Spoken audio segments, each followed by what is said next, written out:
Professional sports has a way of turning carefully designed business plans into public pressure tests, and that is exactly what is happening inside the Indiana Fever organization as a generational rookie steps into the spotlight. The front office believed it had quietly constructed a smart salary cap approach, using a new WNBA collective bargaining structure to secure a 6 feet 4 inches elite shooter on a developmental deal while keeping expectations and attention low, assuming both the fanbase and the player would simply accept the arrangement without resistance. The expectation was stability, limited questions, controlled messaging, and a rookie who would stay patient behind established veterans while the rotation stayed unchanged. That plan unraveled the moment Justine Pissott addressed the media at training camp and disrupted the carefully managed narrative with a direct, unfiltered response that reflected confidence rather than compliance. There were no rehearsed lines or corporate framing, just a clear expression from a competitor who understands her value and position within a high-level team environment. This was no cautious introduction to the league. It was a statement that she is not there to be quietly managed, but to be part of the real conversation, reshaping the tension already building around Indiana's direction. Anyone expecting simple box score recaps, surface-level reactions, or polished corporate narratives meant to protect front office reputations is in the wrong place, because what's unfolding inside Indiana Fever training camp is far more complex and far more tense. Beneath the surface, a psychological and strategic battle is developing that could influence the franchise's future, as attention turns to front office decisions, salary cap maneuvering, and looming collective bargaining constraints that may soon force difficult roster choices. At the center of it all is the growing impact of Justine Pissott, whose emergence has begun to challenge Indiana's financial and rotational planning, especially when viewed alongside game film from Barclays Center that highlights her rising influence. The situation becomes clearer when revisiting the organization's intent, a carefully structured cap strategy designed by the front office, intended to operate quietly until it was publicly disrupted. That tension reached a turning point after Indiana's dominant 109-91 win over the New York Liberty, when a routine media question during post-game availability, framed around her developmental contract and expected role, was met not with a safe, rehearsed response, but with something far more direct and revealing than anyone anticipated. Indiana Fever's YouTube page. Does it help having that developmental contract in place to kind of alleviate a little bit of the pressure on you as you try and find your way with things? Honestly, not as much as you probably think. My goal is still to make a 12-player roster. But again, I'm super thankful that I'm even considered to be on that contract. But again, the main goal is to be able to come to the 12 spot. Watch her response closely, because it becomes a clear moment where she breaks away from the standard rookie script. In situations like this, most first-year players default to safe, predictable answers, polite gratitude, low expectations, and the familiar, just happy to be here, tone that keeps things comfortable. But Justine Pissott didn't follow that pattern. She met the question head-on, maintained steady eye contact, and delivered an answer that immediately changed the atmosphere in the room. Instead of downplaying her situation, she acknowledged that the developmental contract doesn't remove the pressure she feels, made it clear her focus is still on securing a 12-player roster spot, and emphasized that while she values the opportunity, her goal is real playing time at the highest level. It was a balance of respect and ambition, careful media handling, without losing her competitive edge. In doing so, she subtly signaled both the coaching staff and front office that she's not approaching this season passively. She's pushing for a role, not waiting for one. And when you align that mindset with her performance against the Liberty, 6 points in 10 minutes on 2 for shooting and a plus 16 plus-minus, the confidence starts to look less like bold talk and more like a statement backed by production. But this conversation has to move beyond emotion and into the cold salary cap reality that sits underneath the entire situation. While mainstream narratives often avoid it, the financial structure tells a very different story. The WNBA hard cap is set at $7 million, and Indiana entered the offseason already committing heavily to a veteran-heavy roster construction. Kelsey Mitchell carries a $1.4 million Supermax deal. Aaliyah Boston is secured on a $6.3 million four-year extension. Caitlin Clark remains on her rookie-scale contract. Sophie Cunningham is on a $665,000 deal. Lexi Hull has been extended. Monique Billings is on a guaranteed 2-year contract, and additional salary commitments to Damira Stantis, Natasha Howard, and first-round pick Raven Johnson further tighten the margin. By the time Indiana finalized its core rotation and depth structure, the cap space for another standard guaranteed 12-player roster spot was effectively gone. This is not a story of withheld opportunity, but of exhausted financial flexibility under a hard cap system where every allocation has consequences. That is where the developmental contract mechanism becomes central.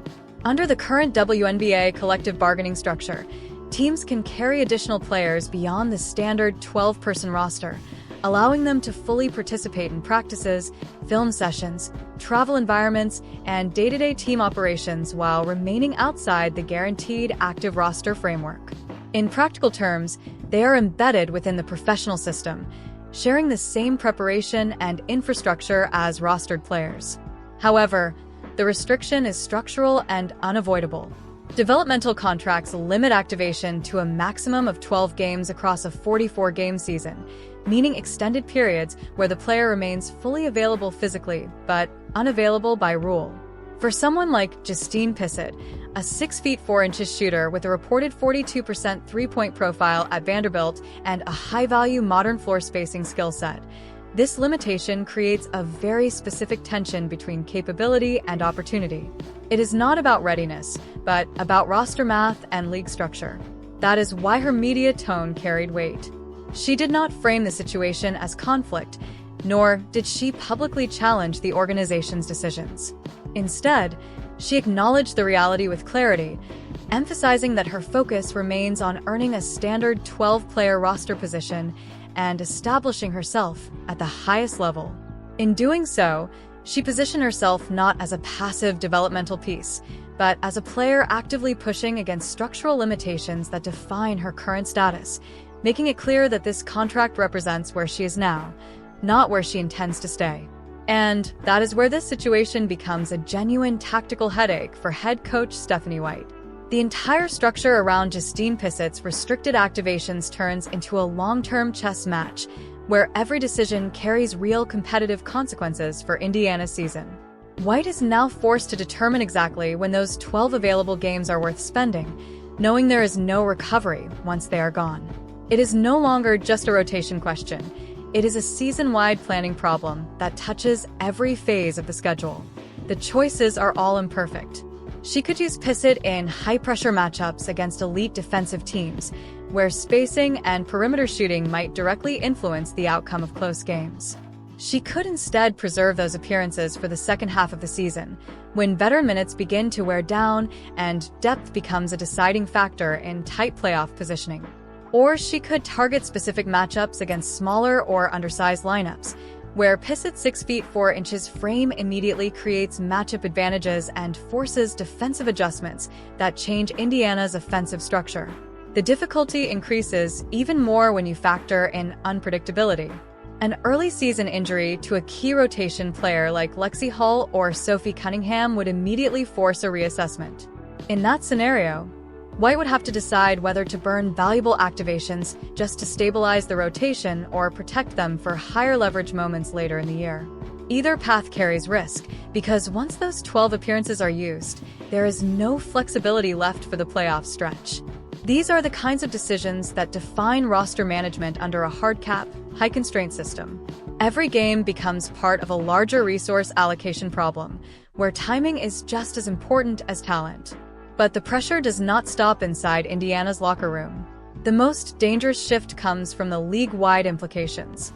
With Justine Pissott's exclusive negotiating window now officially expired, the situation changes structurally. Every other WNBA franchise now has the legal ability to offer her a standard, fully guaranteed 12-player roster contract, removing the developmental restriction entirely. That turns what was once an internal roster decision into a league-wide competitive variable, where Indiana is no longer just managing usage, they are also managing retention risk in real time. If a team like the Chicago Sky, the Los Angeles Sparks, or the Dallas Wings decides to target a 6 feet 4 inches floor spacing shooter after a strong debut against the Liberty, the situation immediately shifts into a high-pressure retention battle. Under CBA rules, Indiana would retain the right of first refusal, meaning they could match any outside offer and keep her in the organization, but that decision comes with a major structural consequence. Matching an offer would require converting Justine Pissott from a restricted developmental contract into a fully guaranteed active roster deal, instantly shifting her salary onto Indiana's already tight $7 million hard cap. At that point, it is no longer a developmental decision. It becomes a full financial commitment that directly impacts roster construction and cap balance.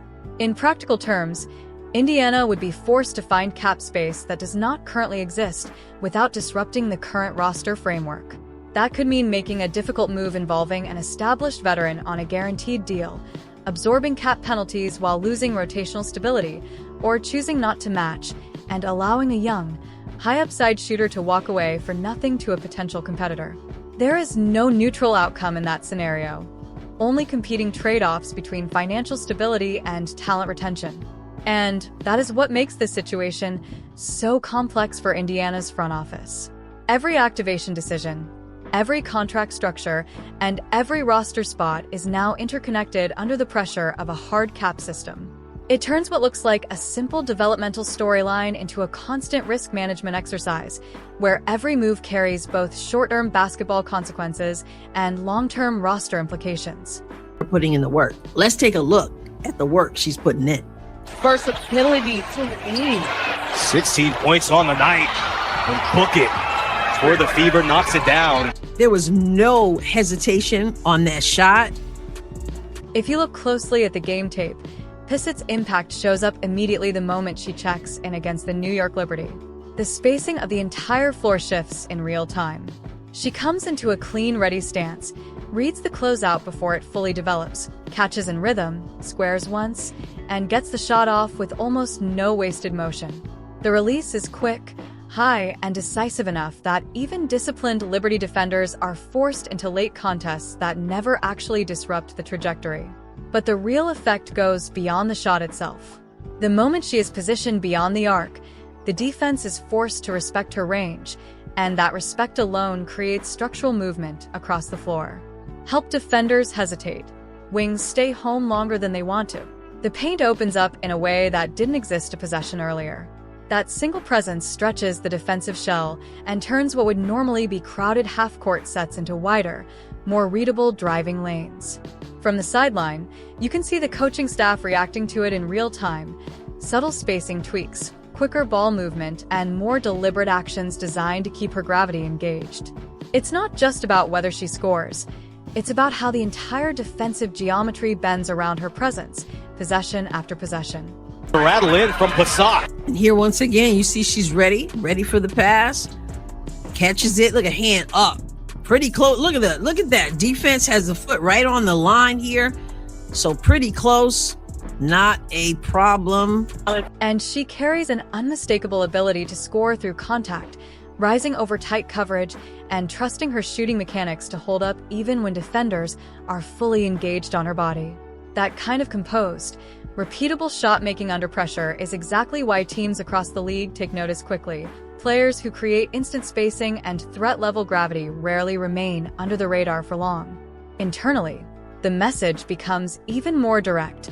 She is not allowing herself to be outworked in any part of the building.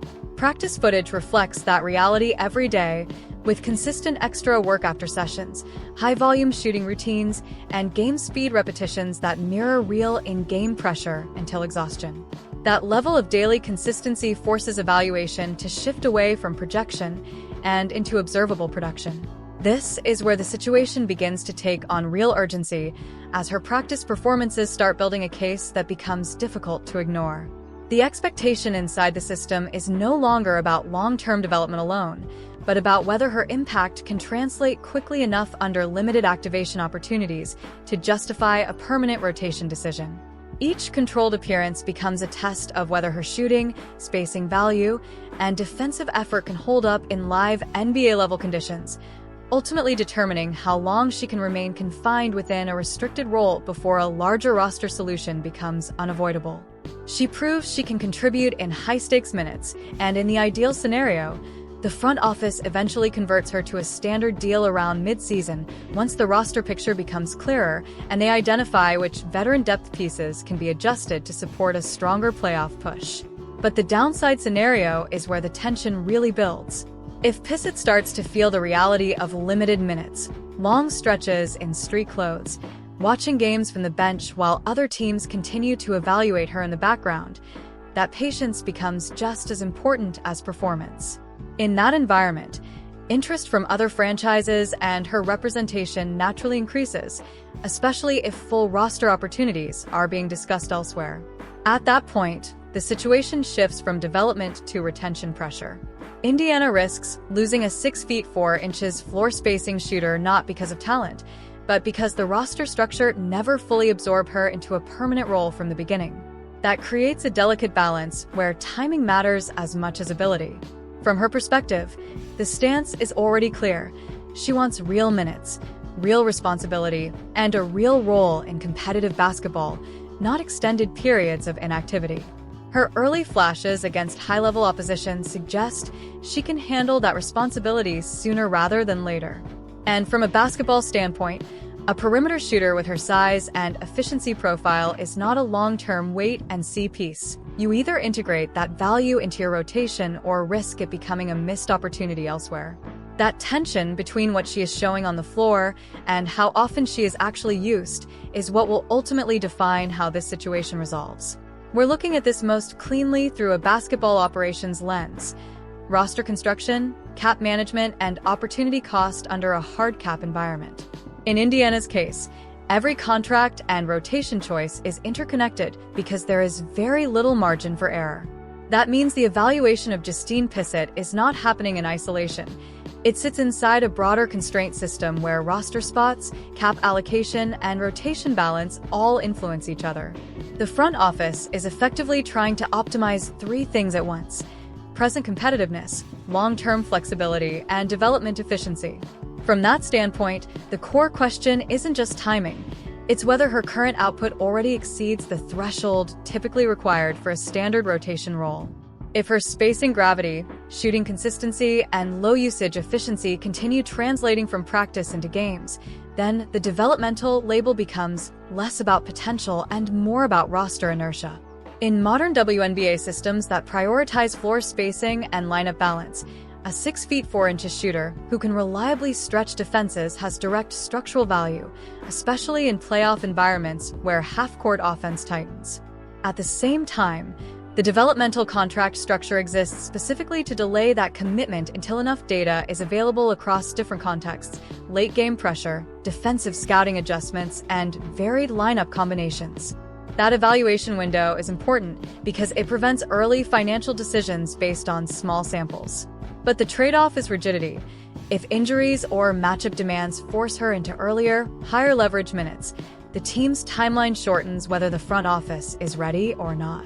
That's where coaching and front office alignment becomes critical.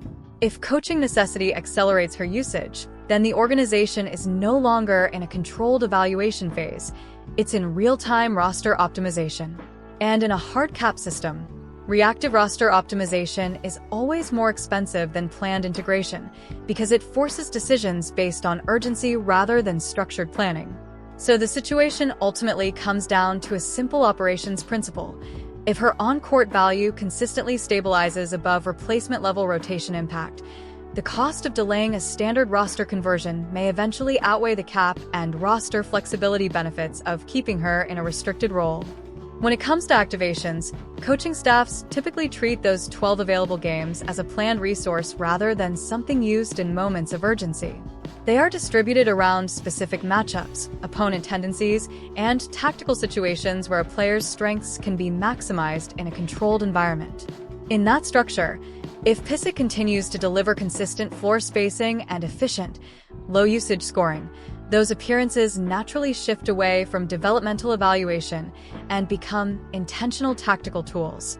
Each game becomes less about assessing potential and more about solving a specific in-game problem tied to matchup dynamics. From there, the focus moves away from projection and toward measurable impact. The key question becomes whether her real game production consistently exceeds the limitations of her contract role. If that gap continues to widen, internal pressure builds for alignment between performance level and roster status. Coaching decisions may initially remain cautious and structured, but sustained efficiency in actual minutes tends to steadily reduce any hesitation over expanding her role. Ultimately, the trajectory is defined less by storyline and more by repeatable consistency. If her on-court value stabilizes above what the roster currently allocates to comparable skill sets, the organization is inevitably forced to reconcile that output with its cap structure and rotation hierarchy. In a hard cap system, sustained production at that level rarely stays contained within a developmental label for long. It eventually pushes toward a roster decision that matches financial reality with basketball performance.